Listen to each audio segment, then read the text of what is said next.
Sveiki visi! Šiandien noriu dar sykį pristatyti savos kūrybos pasaką, ezoterinę pasaką ir dideliems vaikams tikras sapnas. Rolandas Valčiukas, 2024 metai, 9 mėnuo, 21 diena. Taigi, ji jau dabar yra atredaguota. Žinoma, lapukų yra labai nedaug. Lapukų yra 22 puslapiai. Ir aš ją visgi garsinsiu, bet garsinsiu ne visą. Likusią, jeigu jums patiks, parašysit man elektroninį laišką, aš jums nusiųsiu. Nemokamai, jeigu tinka. Taigi, pradedu įgarsinimą jau redaguotos pasakos Tikras sapnas. Tai buvo kitų laikų, kitoje erdvėje, kitame panašiame pasaulyje. Čia viskas buvo gyva ir sąmoninga. Mūsų pasaulio grožis labai įvairiapusis. Žodžiai sunkiai apibūdinamas, bet užteko visko ir visiems čia. Visi buvo patenkinti ir laimingi.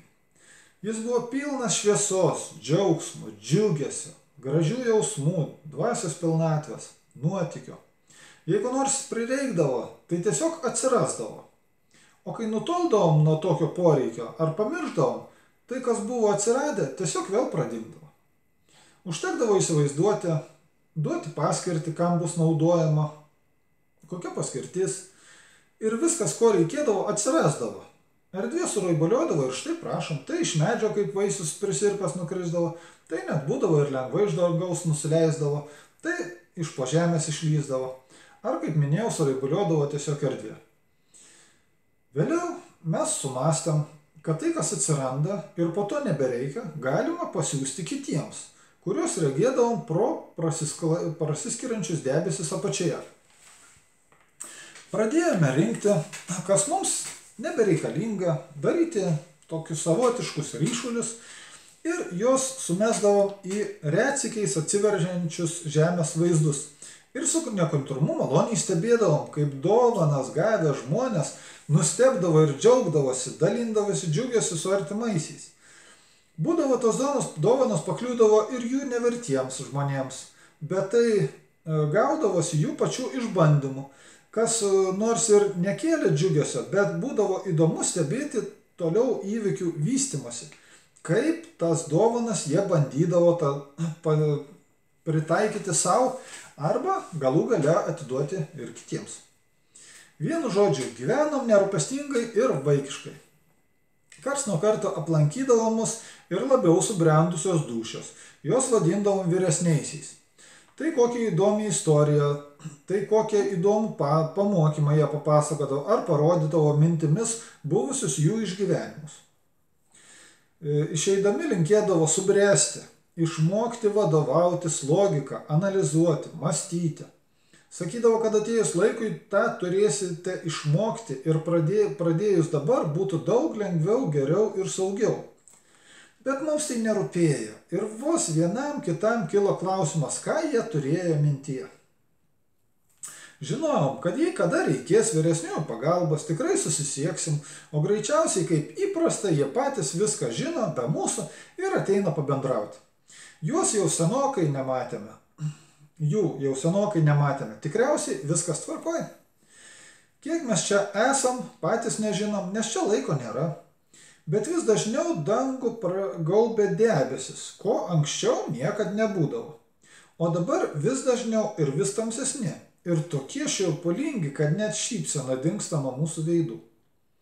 Paklausus mintise, kodėl taip yra, atsakė, kad dėl žemutinio pasaulio, kuriame gyvena žmonės, nes juos įvairiais būdais ir nuodais silpnina, apkvailina jų protą, dūšias ir dabar savo norų jie naikina savo pasaulį, savo prigimtį, savo dvasią. O visi mes gi ne iš balos radamės. Ir jie irgi yra dieviškos dalelės.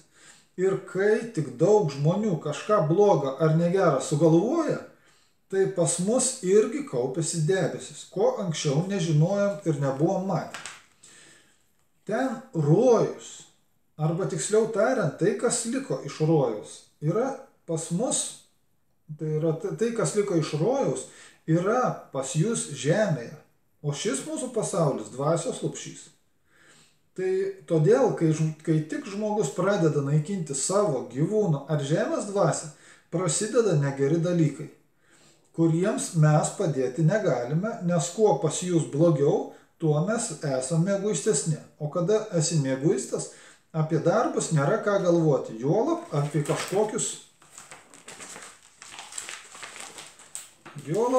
kažkokius žygdarbius. Kai pas mus pritemdavo, mes matydavom apačioje vaizdus, atgarsius, atspindžius, kartais peržiūrėdavom žmonių gyvenimo istorijas, juokingas trumpas istorijas, kurias kažkodėl vadino filmais. Kartais matydavom, kaip žmonės vaidina ir dauguma tų vaidinimų būdavo labai spalvingi, dauguma labai gerų. Bet po to, kuo toliau, tuo dažniau matydavom vis blogesnius vaizdus tiek tuose filmuose, tiek ir gyvenimuose. Vaizdai vis dažniau buvo šiurpus ir gąsdinantis, nuo ko mes susisukdavom į iščias, tokias didelės ankštis medžiuose ir snausdami ilsėjomės. Ir stengiamės pakeisti mintis, kad nebeprisiminti tų baisumų. Kai šviesos būdavo mažiau, snausdami pradėjom girdėti kažkokį tai nepažįstamą garsą, kas priminė kažko didelio ėjimą ar tiesiog dundėjimą. Na, kaip mes esame matę iš žemės vaizdų, tai primintų didelį dramblį. Bet kas tai buvo, mums nerūpėjo ir mes nesidomėjom, juk čia šviesos pasaulis. Bet kaskart pritemus dundėjimas tapdavo po truputį artimesnis ir stipresnis. Bet mes per daug kartų jau prie jo pripratom. Todėl nebekreipiam dėmesio, pamastydami, kad kai apsilankys vyresnieji, tai paaiškins, kas čia per negirdėtą keistenybę. Jau ne kartą pasigedom vyresniųjų, kad jiems tai pasakyti, bet vyresnieji nesirodė, o ir mes pamiršdavom apie tokį jau įprastų tapusi dalyką. Pripratom ir prie mieguistumo, ir prie miego, ir prie dundesių, kurių jau nebegirdėjom, lygi kol vieną kartą. Mes visi saldžiai miegojom, kai staiga mano ankštis sujudėjo smarkiai. Tačiau aš taip giliai ir saldžiai miegojau, kad pamaniau, jog čia sapne linguoju. Bet vėl sužinojau, kad ir kitiems buvo taip pat. Sočiai išsimiegojęs, nubudau ir atmerkęs akis išvydau visai ne tai, ką tikėjausi pamatyti. Buvau kažkokioje patalpoje, bet niekaip negalėjau suvokti, kaip ir kas čia galėjo mūsų pasaulį išdygti tokio tamsaus ir niūraus. Kai akis priprato ir pradėjau suvokti, kad esu kažko viduje, pamėginau rasti išeitį, atsakymų ar surasti savo kažką pažįstamą. Patalpa, kurioje buvau, buvo labai maža, kad vos išsitiesti galėjau gulsčiomis ir vos sėdėti. Pagal prazdesius supratau, kad ir kiti mano bičiuliai yra patalpinti šalia, už sienų. Kilo mintis, kad čia dar vienas mūsų žaidimas, nes mes įpratę žaisti slėpynių, kuriuose mums padėdavo medžiai, gamta, miško ar pievų būtybės. Jie mums padėdavo ir kartais paslėpdavo. Matyt, todėl mes čia. Tai pamaniau, kad tai tiesiog slėpynių žaidimas, bet visa niūri, gniuždanti, negyva ir bedūšė aplinka rodė visai ką kitą. Ir mane tai baugino. Kaip įprasta, mėginame duoti klausimų, pabendrauti, bet visiškai jokio atsako. Čia sienos buvo bedvasės ir gyvastimi nekvepia nei iš tolo. Iš apačios su oro srautu kilo kažkoks blogas kvapas. Kas tai per kvapas mes patys nežinojom ir išvis buvome pasimetę kaip akli šuniukai, nežinomam pasauliai. Ir kaip iš brazdesių supratau, Visi pradėjom ieškoti nors mažiausio plyšelio, kad pažiūrėti išorę, kur mes atsidūrėme, kur mes esame. Čia puikiai padėjo mūsų švytėjimas ir prieblandai mes galėjom kažką įžiūrėti ir orientuotis. Tame, kame visi buvom. Bet po bevaisių pastangų nusivylėme, nes nieko nepavyko daugiau išsiaiškinti. Nuvargę, ko anksčiau nesame patyrę ir jautę, nusivylę, nuliūdę, mes suvokėme, kad esame nelaisvėje. Mums benuobodžiaujant išgirdome kažkokius dundesius, traškesius, bildesius ir kažkas pradėjo ritmingai stuksėti, bildėti, iš apačios į viršų kilo garsas. Mes išsigandom, nes nežinojom, kas tai, tačiau nežinomybė ir nepatirti pojūčiai labai gąsdino ir sudomino. Ir sienos, ir grindys, ir lubos virpėjo nuo dundesio. Virpėjo ilgai, ritmingai ir kankino mus nežinioje gana ilgai. Po to vėl nutilo ir vėl dundėjo. Va šitaip mes čia be šviesos praleidome, kaip sakytų žemėje, keletą dienų ar net visą savaitę. Be mūsų nuostabiosios šviesos, mūsų pasaulio mes pradėjome blankti. Ir po kiek laiko jau švytėjimas tapo labai silpnas. Bet akis priprato, mintinai jau žinojome savo mažutę landą ir tai jau baimės nekėlė. Kaip nebekėlė ir jokio džiugesio, jokios palaimos, jokios vilties. O vieną dieną vėl išgirdom dundesį, tik šįsyk dar sunkesnį ir didesnį. Tokį kaip ir tuomet prieš tamsą, prieš debesim apgaubiant dangų. Po ko mes ir nubudome čia. Visi šnabždėjome. Ar girdi? Toks pat kaip tada, prieš mums dingstant. O gal dabar parneš visus atgal, su viltimi kažkas ištarė už sienų. Ir visi nuščiuvome vienu metu. Buvome apimti baimės ir siaubo nuo nežinomybės, ko anksčiau mes niekad nesame jautę. Tik žinojom, kad baimė tai yra vienas kvailiausių dalykų, kuomet žmogus savo norų iš baimės gali atiduoti viską, ką užsidirbęs, ir po to prašo, kad jam paliktų nors kažką iš to, ką jis jau pats blogiui atidavė. Kai mus mokė vyresnieji,